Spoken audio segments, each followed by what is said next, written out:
Let's learn Tinkercad. Lesson 1. Getting started, navigation and menus. Welcome to the world of design. Design is the art of discovering all of the things that haven't been made yet. It is equal parts learning and teaching, breaking and making, seeing and showing. Design is sharing. Tinkercad is an amazingly powerful, easy to use tool for creating digital designs that are ready to be 3D printed into super cool physical objects. You will be guided through the 3D design process via easy hands on lessons that teach you the basics of Tinkercad before moving on to more complex modeling techniques. Let's get started.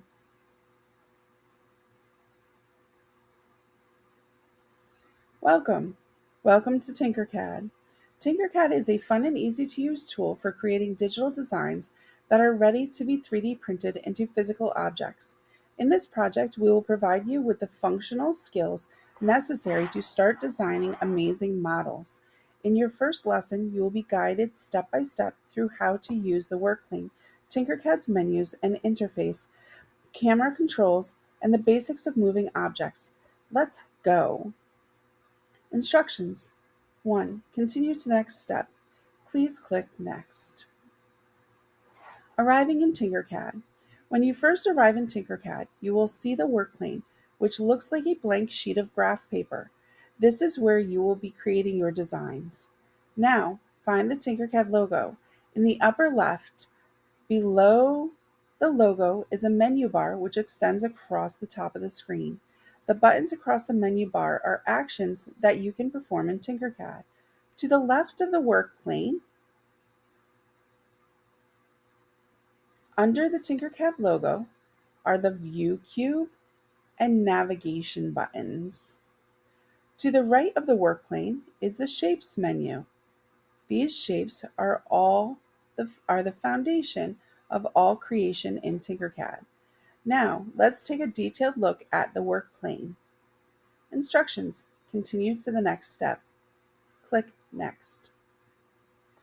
Exploring the work plane. The work plane is the surface upon which all things you create will appear. It is designed to help you accurately position shapes. The work plane looks like a piece of graph paper. It is broken into 1 centimeter major grid lines. Those are here. The thick blue lines, and 1 millimeter minor grid lines, the thin blue lines. Millimeter, centimeter. In the lower right-hand corner, the Edit Grid button allows you to change the units of your design. That'll be in here. You can change the grid to measure with major grid lines in inches and minor grid lines in eighths of an inch. Instructions. Continue to the next step. The View cube. Your View cube in Tinkercad is called the camera. In fact, the terms we are going to use are movie camera terms: tilt, rotate, pan, and zoom. The first method of moving around Tinkercad is the View cube, which is linked to your view of the 3D design and work plane and helps you tilt and rotate your camera. Instructions. 1. As you hover your cursor over the View cube, different areas will highlight. Clicking on any of the highlighted areas of the View cube will rotate the camera to that view. As the View cube is moved, the shapes of the workplane will also be rotated to match. Go ahead and click different areas of the View cube to see the results in the editor window. You should see your view of the workplane and any shapes on the workplane rotating with the View cube.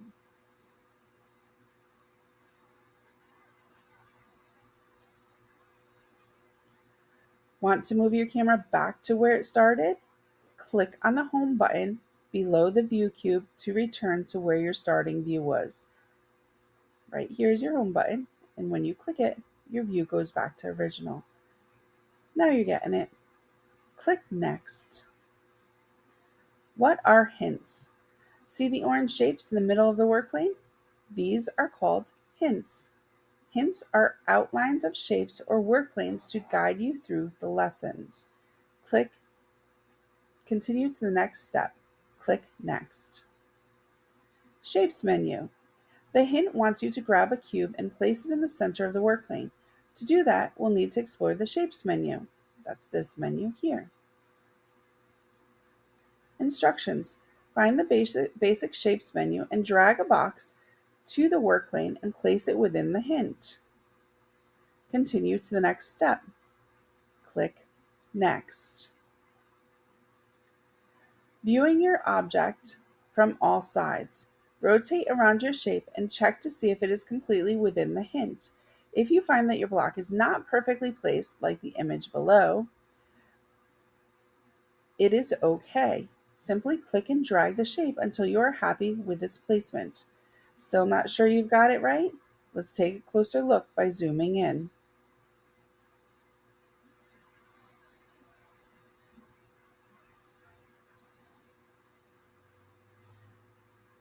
We can plus, we can minus. Double check your box placement within the hint by rotating it around and looking at it from all sides. I think we did okay with getting it within the hint. Use the home button to bring it back to the original view. Continue to the next step. Click Next. Zooming in on your object. If you need to zoom in on your object, you can use your mouse scroll wheel or touchpad, or you can use the plus button or minus button. If you have a mouse with a scroll wheel, use it for zooming in and out. If you use a touchpad, you will use the zoom gesture that you normally use in other apps when wanting to zoom. If you don't have either, you're going to use the plus and minus buttons on the left-hand side of your screen. Continue to the next step. Click Next. Controlling your camera with your mouse. There are 3 main ways to move effectively in your design: rotate, pan, and zoom. If you move your mouse pointer over the work plane and right-click and drag, so I'm going to use my mouse, I'm going to right-click, I'm holding that right-click and dragging my mouse. Okay. You'll notice that your camera will rotate and tilt. Okay. You can also pan by holding the mouse wheel and dragging if you have that feature. If you have a scroll wheel on your mouse, you can also use it to zoom in and out. Instructions: move your mouse pointer over the work plane, then click and hold your right mouse button and move it to see how you can rotate and tilt your camera. Okay. Hold down the Shift key, move your mouse pointer over the work plane, and then click and hold the right mouse button while holding the Shift key down, and you can pan your camera left to right, down, and up. Okay. Practice that. When you're done, click Next. Using the shape window. When an object is selected, you will see the shape window located in the upper right-hand corner of the work plane. The shape window gives you control over a number of properties of an object, including the color, visibility, transparency, and hole functions. Click on the shape window and select a color. Click around to the different colors and see how your object changes. When you are done, continue to the next step. Click Next. Working with shapes in 3D spaces.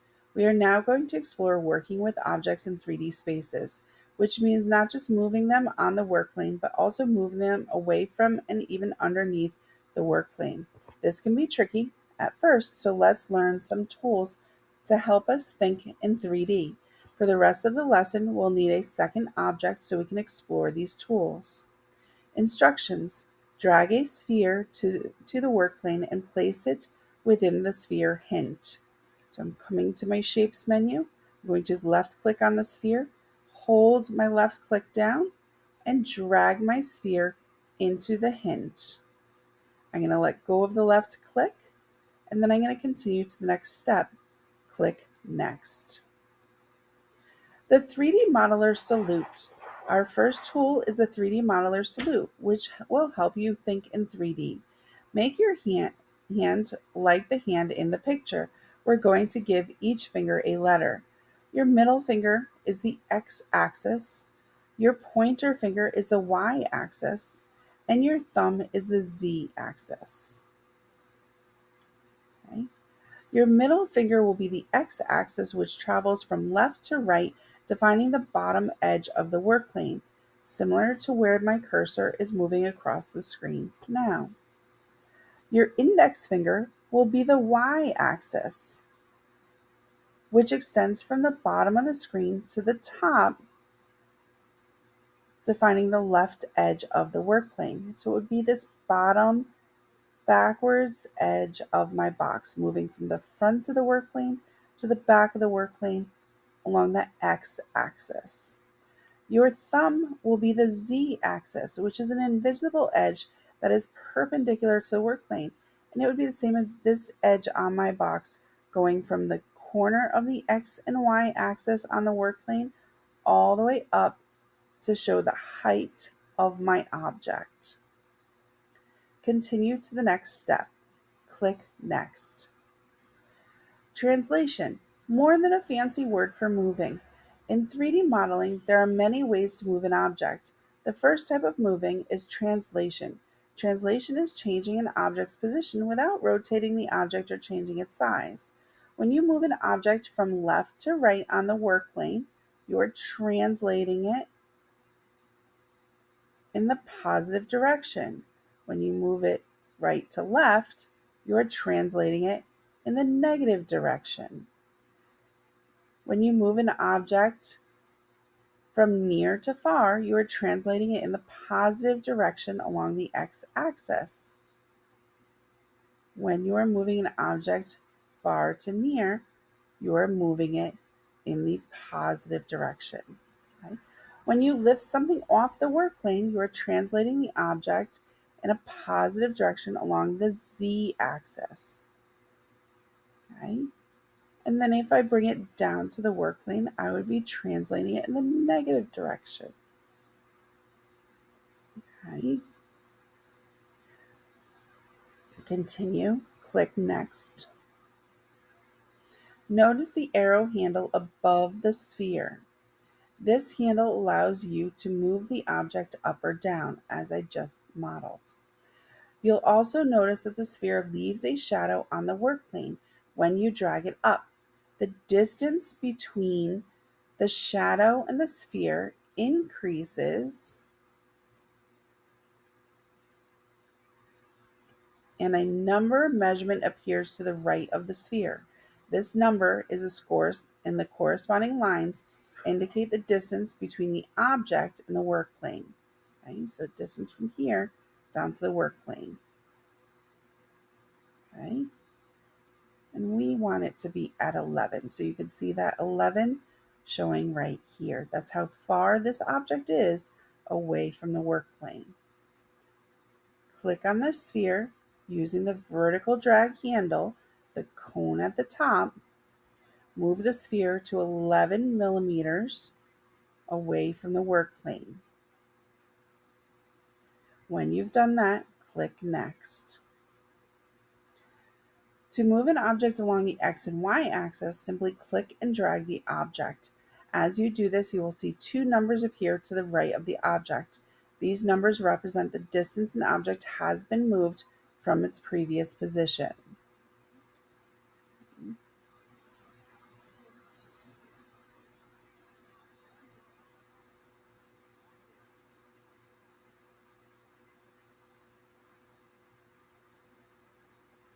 Drag the sphere 30 millimeters so it sits on top of the cube, intersecting as shown. I'm going to go to my home button, and then I'm going to zoom in a little bit using the plus button.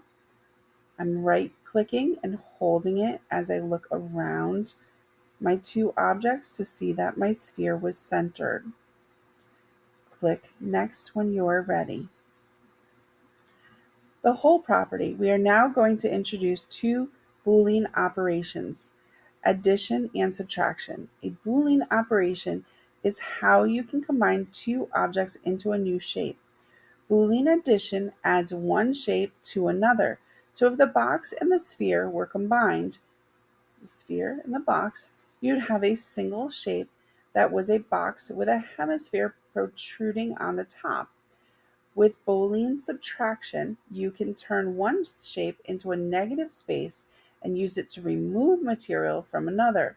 In this case, you'll be left with a box that has a hemisphere hole in it. Let's try Boolean subtraction. Okay. While the sphere is selected, okay, I clicked off everything. I clicked just on the sphere. Then I can select hole on my shapes menu. Okay. Now I'm going to go to the next step, click next. In order to use the sphere to cut into the box, we need to make sure the two objects are selected. To select both objects, we're going to use the band selection tool. A band is a box we draw around the shapes we wish to select. Click on the empty space, not an object, okay, an empty space to the left and above the shapes you wish to select.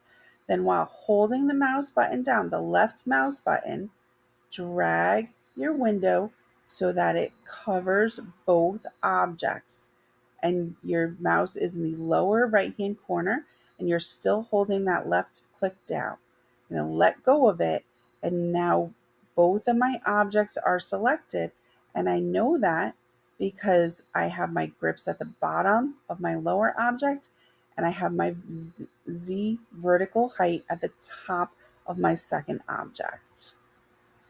Okay. Continue to the next step, click next. By using the group function, we can use any combination of Boolean addition and subtraction to turn objects into one complex shape. This means any combination of solids and holes can be used to make any shape imaginable. Now let's try it. With both objects selected, go to the menu bar and select the Group Object menu. If I hover over, I'm not clicking anything, I hover over it, that little tab is going to come up and it's going to show me what that tool does. This is the group tool. I'm going to left click on that. And when I do, my two objects become one, and my box now has a sphere that has been taken out the top of it. Okay. Continue to the next step. Congratulations, great job. You've made it through your first lesson. We've covered a lot of material. Axes, work plane and grid, navigation, grouping, shapes, inspector, hints, selection, handles. Now that you know the basics, let's move on to a new topic. Click Done to go to the next lesson.